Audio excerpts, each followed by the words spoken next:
রাতের আকাশে যখন আমরা চাঁদ দেখি কিংবা দূরের তারা, তখন খুব একটা টের পায় না যে আমরা আসলে এক বিশাল বিস্ময়কর মহাজাগতিক গঠনের অংশ।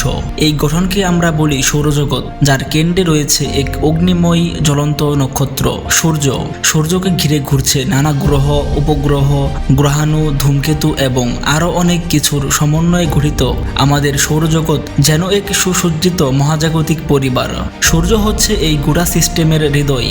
এর ভর এতটাই বিশাল যে পুরো সৌরজগতের মোট ভরের 99.8% একাই ধারণ করে। এই নক্ষত্র থেকে নির্গত শক্তি আমাদের পৃথিবীতে আলো ও তাপ সরবরাহ করে, যা ছাড়া জীবন এক মুহূর্তও টিকতে পারত না। সূর্য আসলে একটি গ্যাসীয় গোলক যেখানে নিরন্তর নিউক্লিয়ার ফিউশন চলতে থাকে। এই প্রক্রিয়ায় হাইড্রোজেন থেকে তৈরি হয় হিলিয়াম আর ছড়াতে থাকে প্রচণ্ড পরিমাণে শক্তি।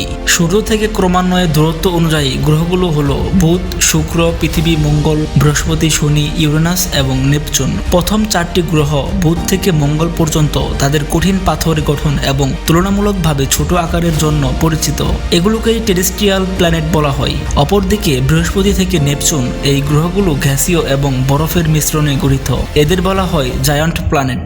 আমাদের পৃথিবী এই বিশাল সৌরজগতের একটি অত্যন্ত অনন্য গ্রহ। একে বলা হয় দ্য ব্লু প্ল্যানেট, কারণ এর প্রায় 71% জুড়ে রয়েছে পানি। পৃথিবী এমন এক আদর্শ দূরত্বে রয়েছে সূর্য থেকে যেখানে তাপমাত্রা প্রাণের বিকাশের জন্য একদম উপযোগী। পৃথিবীর চারপাশে রয়েছে একটি প্রাকৃতিক উপগ্রহ চাঁদ, যেটি শুধু জোয়ার ভাটায় নয়, আমাদের দিনরাত্রির ছন্দকেও প্রভাবিত করে। মঙ্গল গ্রহকে বলা হয় পৃথিবীর ভাই, কারণ তার অনেক বৈশিষ্ট্যই পৃথিবীর সাথে মিলে যায়। বিজ্ঞানীরা বিশ্বাস করেন এক সময় মঙ্গলে পানি ছিল, আজও সেখানে মাটির নিচে বরফ এবং কিছু কিছু মৌসুমে হালকা জলীয় বাষ্পের অস্তিত্ব পাওয়া যায়। ভবিষ্যতে মানুষ মঙ্গলে বসবাস করতে পারবে কিনা সেই গবেষণা এখনো চলছে। বৃহস্পতি হলো সৌরজগতের সবচেয়ে বড় গ্রহ। এটি এতটাই বড় যে এর ভেতরে 1300টি পৃথিবী ধরে যাবে। এর বিখ্যাত গ্রেট রেড স্পট একটি বিশাল ঝড় যা কয়েকশো বছর ধরে স্থায়ী। শনি গ্রহের চারপাশে থাকা তার রিং বা বলয়গুলো একে করে তুলেছে সৌন্দর্যের প্রতীক। এগুলো মূলত বরফ এবং পাথরের কণার সমষ্টি যা গ্রহকে ঘিরে কক্ষপথে ঘুরছে। নেপচুন ও ইউরেনাস, এই দুটি গ্রহ অনেক দূরে, আর এদেরকে একসময় আইস জায়ান্ট বলা হতো। এদের গঠন মূলত বরফ ও গ্যাসের সংমিশ্রণে এবং এদের পরিবেশে প্রচণ্ড ঠান্ডা ও বিশাল বাতাস প্রবাহিত হয়। নেপচুনে এমন ঝড় হয় যার গতি পৃথিবীর যে কোনো ঝড়ের চেয়েও কয়েকশো গুণ বেশি। সৌরজগতে শুধু গ্রহই নেই, আছে আরও অনেক কিছু।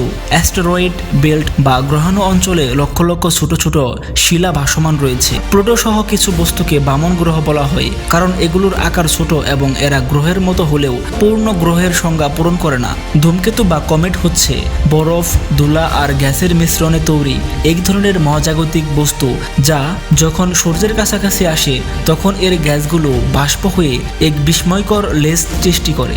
এই সৌরজগৎ গঠিত হয়েছিল 4.6 বিলিয়ন বছর আগে এক মহাজাগতিক বিস্ফোরণ বা নেবুলা থিওরি অনুযায়ী। সেই বিশাল ধুলোর কুয়াশা থেকে ধীরে ধীরে গঠিত হয় সূর্য ও তার চারপাশের গ্রহগুলো। এই অসীম কালের ধারায় সৌরজগৎ এখনো পরিবর্তনের মধ্য দিয়ে চলছে।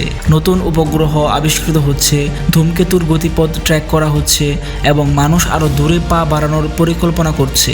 আমাদের সৌরজগৎ শুধু মহাকাশ গবেষণার জন্য গুরুত্বপূর্ণ নয়, এটি আমাদের কল্পনার জগৎকেও সমৃদ্ধ করে। পৃথিবীর বাইরে প্রাণের অস্তিত্ব আছে কিনা তা জানার আগ্রহ আমাদেরকে ঠেলছে আরো দূরে, আরো গভীরে জানার চেষ্টা করতে।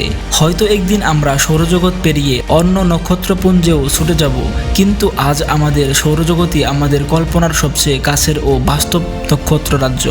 আপনি যদি বিজ্ঞান, আত্ম অন্বেষণ ও জীবনের গভীর প্রশ্ন নিয়ে আগ্রহী হন, তাহলে এই চ্যানেলটি আপনার জন্য। ভিডিওটি ভালো লাগলে লাইক, শেয়ার এবং কমেন্ট